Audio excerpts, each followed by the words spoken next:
মধ্যরাতে রাজধানীতে কয়েকটি বাসে আগুন দিয়েছে দুর্বৃত্তরা। সোমবার মধ্যরাতে রাজধানীতে 3টি বাসে আগুন দিয়েছে দুর্বৃত্তরা।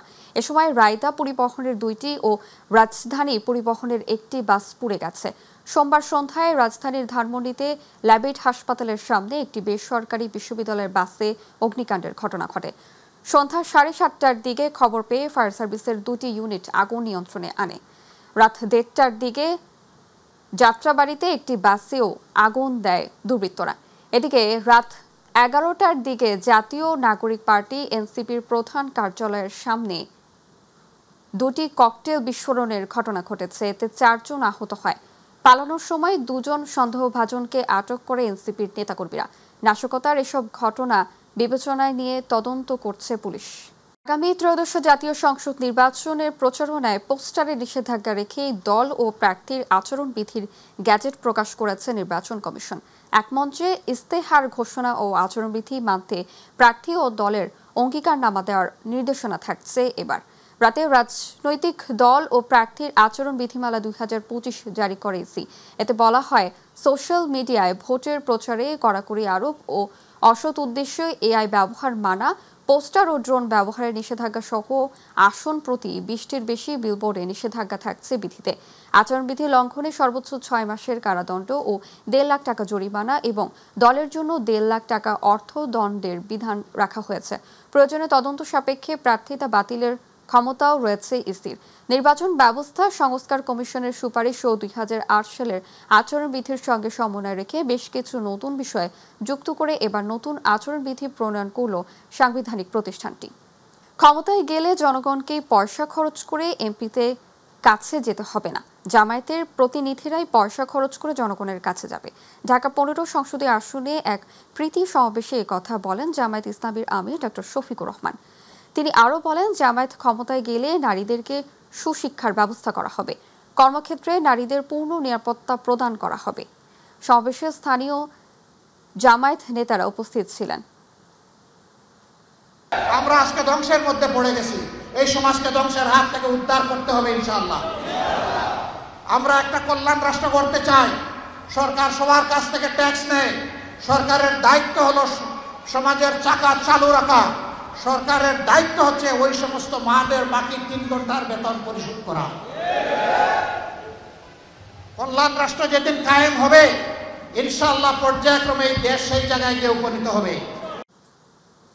জুলাই জাতীয় সনদ বাস্তবায়নের সাংবিধানিক আদেশ জারি, নভেম্বরের মাসে গণভোট আয়োজন, নির্বাচনে সবার জন্য লেভেল প্লেইং ফিল্ড নিশ্চিত করা সহ 5 দফা দাবিতে আজ পল্টনে সমাবেশের আয়োজন করেছে যুগপৎ কর্মসূচি চালিয়ে আসা সমমনা 8টি রাজনৈতিক দল। গত 7 নভেম্বর প্রধান উপদেষ্টা বরাবর স্মারকলিপি জমা দেয় দলগুলো। তবে স্মারকলিপি দেওয়ার পরও সরকারের পক্ষ থেকে সাড়া না মেলায় সমাবেশের কর্মসূচি ঘোষণা দিয়ে রাখা হয়েছিল। রাজনৈতিক দলগুলোর পক্ষ থেকে সমাবেশে সফল করতে সব প্রস্তুতি সম্পন্ন করা হয়েছে। সমাবেশে দলীয় নেতাকর্মী সহ অংশগ্রহণ নিশ্চিতের আহ্বান জানানো হয়েছে। জুলাই গণ অভ্যুত্থানে শিক্ষার্থী আবু সাইদ হত্যার ঘটনায় মানবতাবিরোধী অপরাধের মামলায় বেগম রোকেয়া বিশ্ববিদ্যালয়ের সাবেক ভিসি হাসিবুর রশিদ সহ 30 আসামির বিরুদ্ধে 11তম দিনের সাক্ষ্য গ্রহণ আজ। আন্তর্জাতিক অপরাধ ট্রাইব্যুনাল 2 এর চেয়ারম্যান বিচারপতি নজরুল ইসলাম চৌধুরীর নেতৃত্বাধীন 3 সদস্যের বিচারিক প্যানেলে এ সাক্ষ্য গ্রহণ হওয়ার কথা রয়েছে। এদিন 2 জন সাক্ষীর জবানবন্দি রেকর্ড করা হতে পারে। গতকাল সাক্ষ্য দিয়েছেন জুলাই আন্দোলনে নেতৃত্ব দেয়া ও প্রত্যক্ষদর্শী রংপুর বেগম রোকেয়া বিশ্ববিদ্যালয়ের শিক্ষার্থী আকিব রেজা খান। 12 নম্বর সাক্ষী হিসেবে হত্যাকাণ্ডের পুরো বর্ণনা দেন তিনি। উত্তরে সীমান্তবর্তী জেলা পঞ্চগড়ে ধীরে ধীরে নামতে শুরু করেছে তাপমাত্রার পারদ। বাতাসে বইছে হালকা শীতের ছোঁয়া। তবে দিনের বেলায় সূর্যের তেজে 30 থেকে 31 ডিগ্রির ঘরে থাকছে তাপমাত্রা। ফলে জেলার জনজীবনে অনুভূত হচ্ছে একই সঙ্গে শীত ও গরমের মিশ্র আবহাওয়া। সকাল 6টায় পঞ্চগড়ে তেঁতুলিয়ার সর্বনিম্ন তাপমাত্রা 14.5 ডিগ্রি সেলসিয়াস রেকর্ড করা হয়েছে বলে জানিয়েছে আবহাওয়া অফিস। এর আগের দিন সোমবার একই স্থানে তাপমাত্রা ছিল 16.5 ডিগ্রি সেলসিয়াস, অর্থাৎ একদিনে প্রায় 2 ডিগ্রি কমে গেছে। ভোর থেকে সকাল পর্যন্ত ঘন কুয়াশায় ঢেকে যাচ্ছে চারপাশ। যানবাহনগুলোকে হেডলাইট জ্বালিয়ে চলাচল করতে দেখা যাচ্ছে। ভাঙা দরজা, নষ্ট সরঞ্জাম আর জনবল সংকটে অচল স্বাস্থ্যকেন্দ্র। স্বাস্থ্যসেবা এখন স্বপ্ন মাত্র। অবহেলায় ধ্বংস বরাট ইউনিয়ন স্বাস্থ্য ও পরিবার কল্যাণ কেন্দ্র। সেবার আশায় দিন গুনছে রাজবাড়ীর সদর বাড়ি। দ্রুত পদক্ষেপ না নিলে পুরো ইউনিয়নের স্বাস্থ্য ব্যবস্থা আরও ভেঙে পড়বে বলে আশঙ্কা স্থানীয়দের। প্রতিনিধি শেখ মমিনের তথ্যচিত্রে বিস্তারিত জানাচ্ছেন জুবাইর রহমান। রাজবাড়ী সদর উপজেলার বরাট ইউনিয়নের একমাত্র স্বাস্থ্য ও পরিবার কল্যাণ কেন্দ্রটি এখন অচল। বছরের পর বছর সংস্কারহীনতা আর জনবল সংকটে পড়ে কেন্দ্রটি হারিয়েছে কার্যকারিতা। ফলে প্রাথমিক স্বাস্থ্যসেবা থেকে বঞ্চিত হচ্ছেন এলাকার হাজারো মানুষ। এই হসপিটালটা এখানে নির্মাণ করা হয়েছিল এই এলাকার দুস্থ মানুষের সেবার জন্য। স্থানীয়দের অভিযোগ, প্রতিদিন শতাধিক মানুষ চিকিৎসা সেবার আশায় এই কেন্দ্রে আসলেও বেশিরভাগ সময় খালি হাতে ফিরতে হয়। নিয়মিত চিকিৎসক না থাকায় বন্ধ হয়ে গেছে প্রায় সব কার্যক্রম। কেন্দ্রটিতে নেই পর্যাপ্ত ওষুধ কিংবা প্রয়োজনীয় সরঞ্জাম। পরিষ্কার টরিষ্কার করে ওষুধপাতি ঠিক মতো দিলে পারে গরিব মানুষ বাঁচত। এখানে সাধারণ গরিব মানুষের যে সমস্যা হয়, রাজবাড়ি দৌড়ে যাওয়া লাগে। এখন কাজে হয়ে রয়েছে একদম বিলুপ্তর পথে। দীর্ঘদিন ফাঁকা পড়ে থাকায় জায়গাটি এখন পরিত্যক্ত। এমনকি মাদক সেবন সহ অসামাজিক কার্যকলাপও চলছে বলে অভিযোগ স্থানীয়দের। মাদক সেবন হয়, এগুলো যদি বন্ধ হয়, এগুলো ভূতের কারখানা হয়ে গেছে। এই হসপিটালটা ভালো হোক, এগুলা মানুষের গার পার ভাঙিয়ে পড়ে। প্রসব, টিকাদান ও পরিবার পরিকল্পনা সেবা দেওয়ার জন্য স্থাপিত এই কেন্দ্রটি এখন কেবল নামেই টিকে আছে। বিদ্যুৎ ও পানির সংযোগ অনিয়মিত থাকায় কর্মীরা থাকেন না, ফলে সেবা কার্যক্রমও বন্ধ। যে স্বাস্থ্য সেবা পেত সেটা থেকে বঞ্চিত হচ্ছে। আমরা চাই যে তাদের সেবা দেওয়ার হতো। এটা উন্নত হলে এলাকার লোক জনগণ সুখী দুঃখী সব মানুষের ভালো সেবা পাবে। কেন্দ্রটি সচলের জন্য দ্রুতই কার্যকর ব্যবস্থা নেওয়ার আশ্বাস দিলেন সংশ্লিষ্টরা। ঠিক আছে, আমি ফ্যামিলি প্ল্যানিং অফিসারের সাথে কথা বলবো, কার্যক্রম কেমন চলতেছে বা কোনো সমস্যা আছে কিনা। যদি কোনো সমস্যা থাকে চেষ্টা করবো আমরা এটা সমাধান করার জন্য। এনজিওর মতো ছিল বিদেশি, ওদের প্রজেক্ট শেষ হয়ে যাওয়ার পর আর ওটা এখন রান করতেছে না। এখন এটা নতুন করে করতে হলে আবার বিদেশি ফান্ড বা ওরকম কোনো প্ল্যান লাগবে আর কি। দ্রুত প্রশাসনিক উদ্যোগই পারে এই কেন্দ্রটিকে আবার সচল করে তুলতে, এমনটাই আশা স্থানীয়দের। জুবাইর রহমান, মাই টিভি নিউজ। এখনো দোতলা টিনের ঘরে চলছে পাঠদান। রোদে গরমে অতৃষ্ট শিক্ষার্থীরা। বৃষ্টি এলেই বন্ধ হয়ে যায় ক্লাস। বহু বছর ধরে নতুন ভবনের আশায় পথ চেয়ে আছে শরীয়তপুরের চরভাঙ্গা উচ্চ বিদ্যালয়ের শিক্ষক শিক্ষার্থীরা। প্রতিনিধি সজীব শিকদারের রিপোর্টে জানাচ্ছেন শামস তাবরেজ উচ্ছ্বাস। দোতলা টিনের দুইটি ঘরেই এখন পুরো স্কুলের ক্লাসরুম। গরমে ঘরের ভেতরে টিকে থাকায় দায়, বৃষ্টিতে ভিজে যায় শিক্ষার্থীদের খাতা কলম। এভাবেই চলছে চরভাঙ্গা উচ্চ বিদ্যালয়ের পাঠদান কর্মসূচি।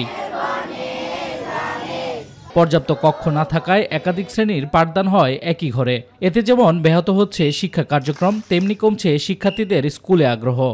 আমাদের স্কুলে কোনো ভবন নাই, ক্লাস করার মতো কোনো পরিবেশ নাই। আমাদের স্কুলের সাথে পানি পড়ে। স্কুলে একটি ভবনের অনেক প্রয়োজন। মাঠের বালি আমাদের কাপড় চোপড় নোংরা করে, যে বেঞ্চগুলো আমাদের অনেক ভাঙা। আমরা বৃষ্টির পানিতে ভিজে যাই, ক্লাস করতে পারি না। স্কুলে পড়ালেখা করতে অনেক সমস্যা হয়। আমাদের একটাই দাবি যে আমরা 5তলা ভবন চাই। ভালো ছাত্রগুলো ভর্তি হইতে আসে, যখন আসে আমাদের স্কুলের অবকাঠামো দেখার পরে তারা চলে যায়।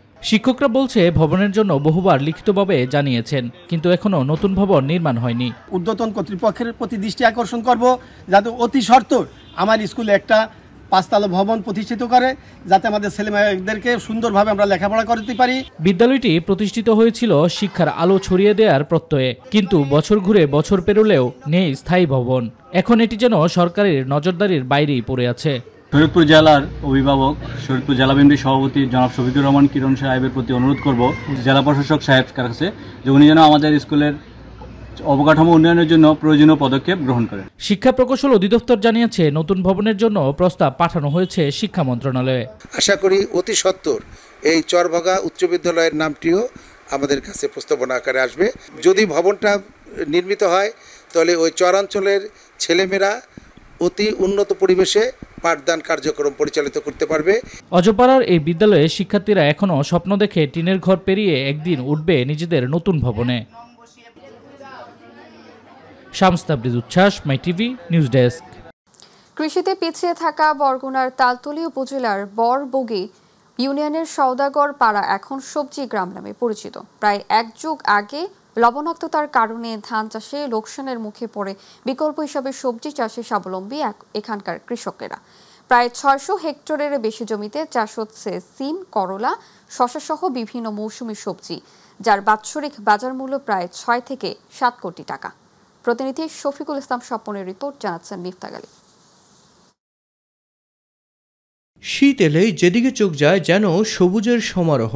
পুরো গ্রাম জুড়ে সবুজ এসব মাছায় প্রতিদিন সকালে নারী পুরুষের কর্মচাঞ্চল্যে মুখর হয়ে ওঠে গ্রামটি।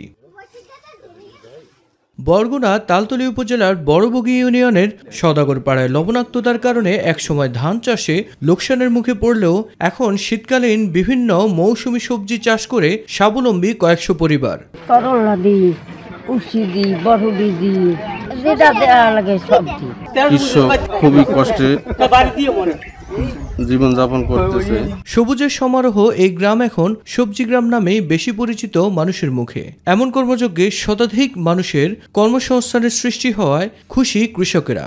এবছর খুব লস হয়েছে, পানি জমে রয়েছে, পানি জমার পর ওই সব গাছগুলা পচলা ধরে গেছে। আমরা চাচ্ছি যদি এই জায়গায় কোনো কৃষি অফিসার আসতে এবং আমার কিছু পরামর্শ দিতে। খালি এই খালটার কারণে পানি আটকে যায়, অনেক সময় তলাইয়া নষ্ট হয়ে যায়। সরকার যদি একটু গুরুত্বপূর্ণ ভাবে আমাকে ওই সুলিশটা দিতে, আমাকে একটু উপকার হইতে। আধুনিক পদ্ধতিতে বাণিজ্যিকভাবে চাষাবাদের জন্য সার্বিক সহায়তার কথা জানান কৃষি কর্মকর্তা। বিগত বছরে 5 থেকে 6 কোটি টাকার সবজির বিক্রি করে। আমরা এবছর চাচ্ছি আমরা কৃষি সম্প্রসারণ অধিদপ্তর থেকে তাদের আধুনিক চাষাবাদ পদ্ধতি সম্পর্কে এবং জৈবিক পদ্ধতিতে পোকামাকড় দমন, যেন কীটনাশক কম ব্যবহারের স্বার্থে বিভিন্ন ধরনের ফেরোমন ট্র্যাপ সহ জৈব বালাইনাশক ব্যবহারের জন্য আমরা তাদের পরামর্শ দিচ্ছি। সংশ্লিষ্ট কর্তৃপক্ষের পৃষ্ঠপোষকতা পেলে বাণিজ্যিকভাবে চাষাবাদ করা গেলে দেশের কৃষিতে গুরুত্বপূর্ণ ভূমিকা রাখবে বলে মনে করেন এলাকাবাসী।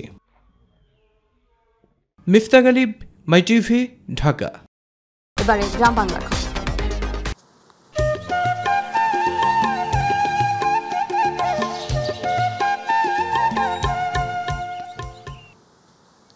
ছেলের জন্য পাত্রী দেখে ফেরার পথে সড়ক দুর্ঘটনায় বাবা মা সহ 3 জন নিহত। ট্রাক, সিএনজি, বেবি ট্যাক্সি ও ব্যাটারি চালিত মিশুকের ত্রিমুখী সংঘর্ষের এই ঘটনায় পাত্রসহ গুরুতর আহত হয়েছে 5 জন।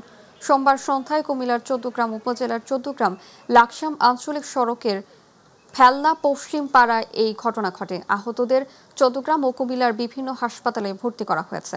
রাতে তথ্যটি নিশ্চিত করেছেন চৌদ্দগ্রাম থানার ভারপ্রাপ্ত কর্মকর্তা মোহাম্মদ হিলাল উদ্দিন আহমেদ। নিহতরা হলেন নাঙ্গলকোট উপজেলার মহেশ্বর গ্রামের আবুল বাশার ও তার স্ত্রী মোর্শেদা বেগম এবং সিএনজি চালক মমতাজ মিয়া।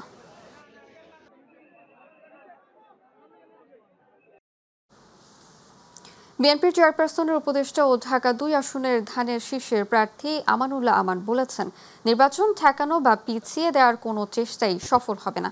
জনগণ ভোটের অধিকার ফিরে পেতে প্রস্তুত। নির্বাচন কমিশনের উচিত সময় ক্ষেপণ না করে অবিলম্বে জাতীয় নির্বাচনের তফসিল ঘোষণা করা। সোমবার বিকেল 5টায় কেরানীগঞ্জ উপজেলার বাঘাপুর স্কুল অ্যান্ড কলেজ মাঠে বস্তা ইউনিয়নের 7, 8 ও 9 নম্বর ওয়ার্ডের নেতাকর্মীদের সঙ্গে মতবিনিময় সভায় প্রধান অতিথির বক্তব্যে তিনি এসব কথা বলেন। সভায় বস্তা ইউনিয়ন বিএনপির সভাপতি মোহাম্মদ ফিরোজ মিয়ার সভাপতিত্বে বিশেষ অতিথি ছিলেন ঢাকা জেলা বিএনপির সাংগঠনিক সম্পাদক ব্যারিস্টার ইরফান ইবনে আমান অমি।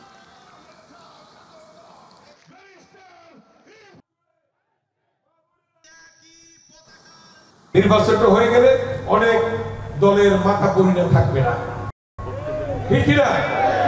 তারা বলে কি যে তাদেরকে ভোট দিলে নাকি বেঁচতে যাওয়া যাবে। নাউজুবিল্লাহ, এটা কি হয়? আল্লাহ ছাড়া কেউ কাউকে বেঁচতে দিতে পারে না। অতএব তাদের কিছু গুণ আছে ফিক্স, কিন্তু আপনারা সতর্ক থাকবেন, সজাগ থাকবেন, কেউ যেন ওই কথায় বিভ্রান্ত না হয়। মেহেরপুর সদর উপজেলায় কৃষি সম্প্রসারণ অধিদপ্তরের নানা দুর্নীতির অভিযোগে অভিযান পরিচালনা করেছে দুর্নীতি দমন কমিশন। গতকাল দুপুর থেকে সন্ধ্যা পর্যন্ত সদর কৃষি অফিসের কার্যালয়ে দুদকের একটি দল অভিযান পরিচালনা করে।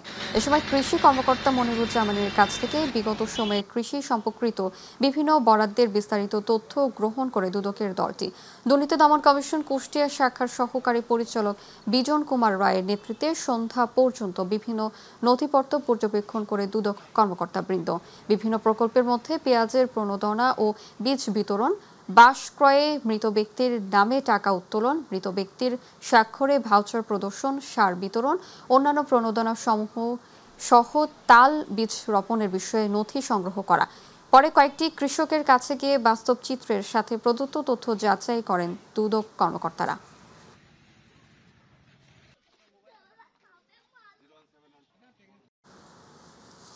আসন্ন জাতীয় নির্বাচনকে সামনে রেখে ফরিদপুরের নগরকান্দায় বিএনপির এক কর্মী সম্মেলন অনুষ্ঠিত হয়েছে। সোমবার বিকেলে উপজেলার পুরাপাড়া ইউনিয়ন পরিষদ চত্বরে দলকে সুসংগঠিত করা এবং তারেক রহমানের ঘোষিত ৩১ দফা কর্মসূচি বাস্তবায়নের পাশাপাশি স্থানীয় বিএনপি নেতাদের বিরুদ্ধে দায়ের করা মিথ্যা মামলার প্রতিবাদে সংবাদ সম্মেলনের আয়োজন করা হয়। এ সময় বিএনপির নেতৃবৃন্দ অভিযোগ করেন, আওয়ামী লীগকে পুনর্বাসনের লক্ষ্যে রাজনৈতিক উদ্দেশ্যে ষড়যন্ত্র করে বিএনপির কর্মীদের বিরুদ্ধে মিথ্যা মামলা দায়ের করা হচ্ছে। অনুষ্ঠানে ইউনিয়ন বিএনপির সভাপতি দাউদ ফকির, বিএনপির নেতা রবি মেম্বার সহ স্থানীয় নেতৃবৃন্দ উপস্থিত থেকে এসব মামলা প্রত্যাহারের দাবি জানান।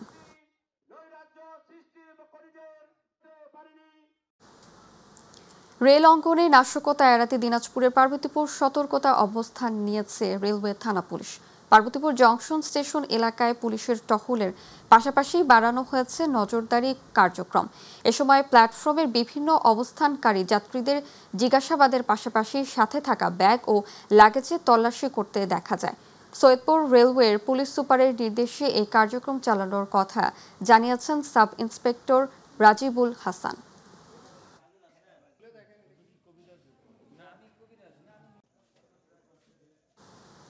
গাজীপুরের শ্রীপুরে চীনা সুখানিয়া এলাকায় এক শিশু নিখোঁজ হয়।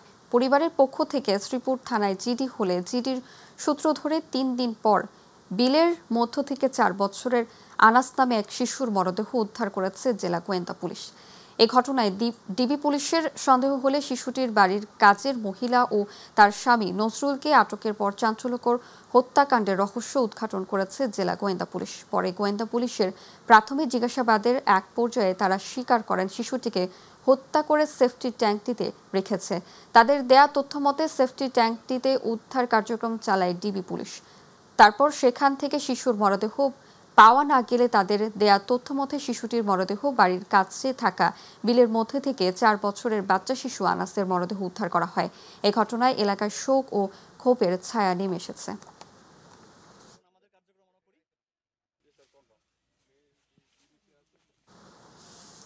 ফরিদপুরের ভাঙ্গায় চলতি খরিফ মৌসুমে কমিউনিটি বীজ উৎপাদন প্রযুক্তি প্রদর্শনী আওতায় ব্রি ধান ১০৩-এর প্রদর্শনী নমুনা ফসল কর্তন অনুষ্ঠিত হয়েছে। উপজেলা কৃষি সম্প্রসারণ অধিদপ্তরের উদ্যোগে উপজেলার চান্দ্রা ইউনিয়নের সিঙ্গারডাক গ্রামে কৃষক আব্দুল কুদ্দুস ব্যাপারী সহ ৬ জন কৃষকের ফসল কর্তন অনুষ্ঠিত হয়। উপজেলা কৃষি সম্প্রসারণ কর্মকর্তা কাজী রমজান আলীর সঞ্চালনায় অনুষ্ঠানে উপস্থিত ছিলেন উপজেলা কৃষি কর্মকর্তা মোল্লা আল মামুন, উপজেলা উদ্ভিদ সংরক্ষণ কর্মকর্তা ইকবাল হোসেন, প্রকল্পের SAAO রোজিনা আক্তার সহ সংশ্লিষ্ট কর্মকর্তা, এলাকার কৃষক কৃষানী সহ অনেকে।